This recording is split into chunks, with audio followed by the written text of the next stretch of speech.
The Azure well-architected framework is a set of guiding tenets that can be used to improve the quality of a workload. What is a workload? In the context of the Azure well-architected framework, the term workload refers to a collection of application resources, data, and supporting infrastructure that function together to achieve defined business outcomes. A workload consists of components and also development and operational procedures. The framework is founded on the 5 pillars of architectural excellence, listed below, which are mapped to the goals. Reliability. Be resilient, available, and recoverable. Security. Be as secure as you need it to be. Cost optimization. Deliver a sufficient return on investment. Operational excellence. Support responsible development and operations. Performance efficiency. Accomplish its purpose within acceptable timeframes. Audience. The well-architected framework applies to teams that are responsible for improving workloads and addressing cross-cutting concerns. The well-architected framework provides valuable insights and recommendations for anyone involved in the lifecycle of a workload. Regardless of your role in a workload team, whether architect, developer, operator, or business stakeholder, if you have the authority to make decisions within the scope of a workload, you can benefit from this framework.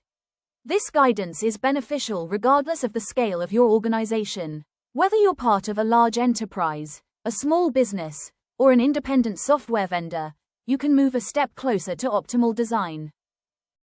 A well-architected workload must be built with a zero-trust approach.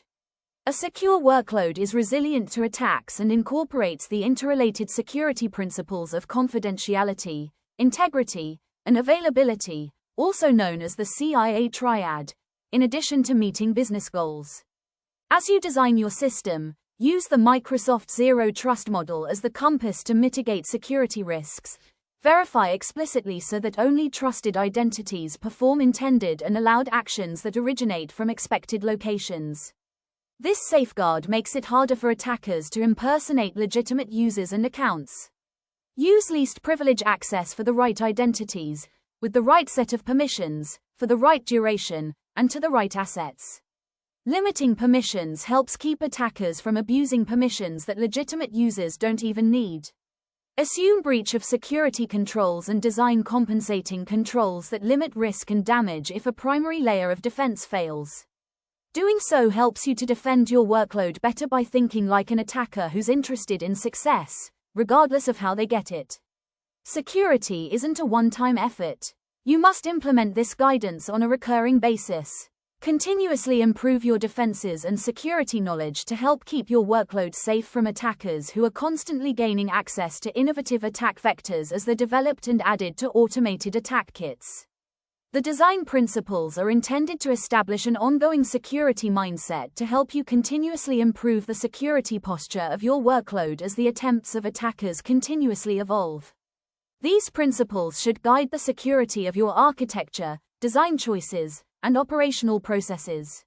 Start with the recommended approaches and justify the benefits for a set of security requirements. After you set your strategy, drive actions by using the security checklist as your next step. Checklist and recommendations. Security baselines. Establish a security baseline that's aligned to compliance requirements, industry standards, and platform recommendations. Regularly measure your workload architecture and operations against the baseline to sustain or improve your security posture over time. Secure development lifecycle.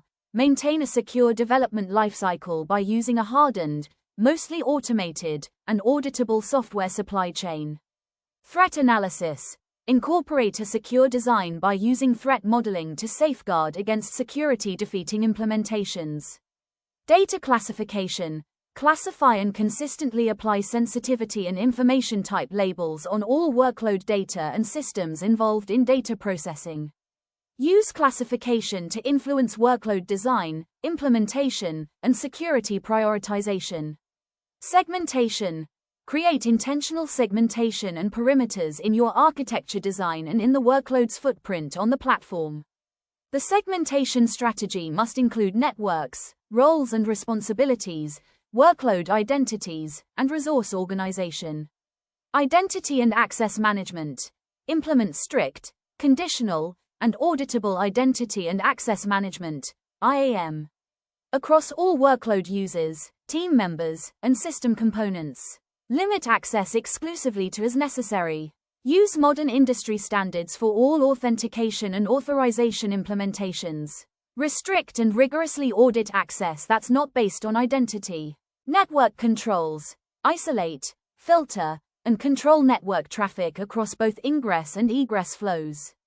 Apply defense in-depth principles by using localized network controls at all available network boundaries across both east-west and north-south traffic. Encryption.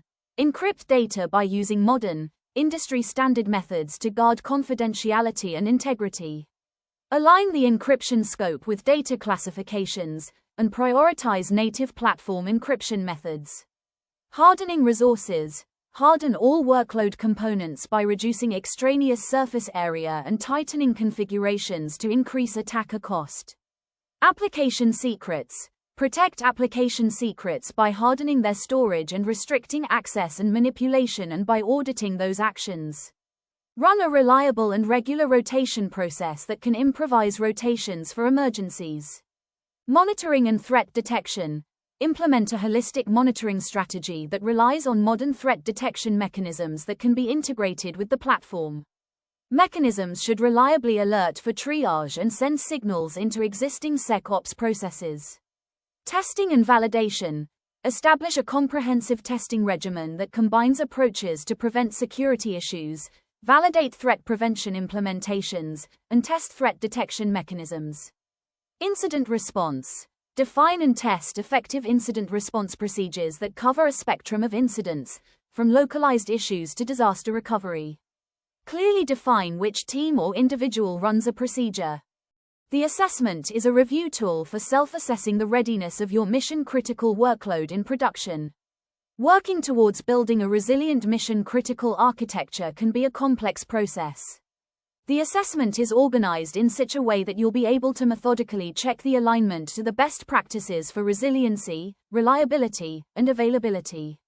The assessment is a set of questions based on the mission-critical design methodology as a way of checking the foundational design choices of a workload's architecture and the end-to-end operational approach.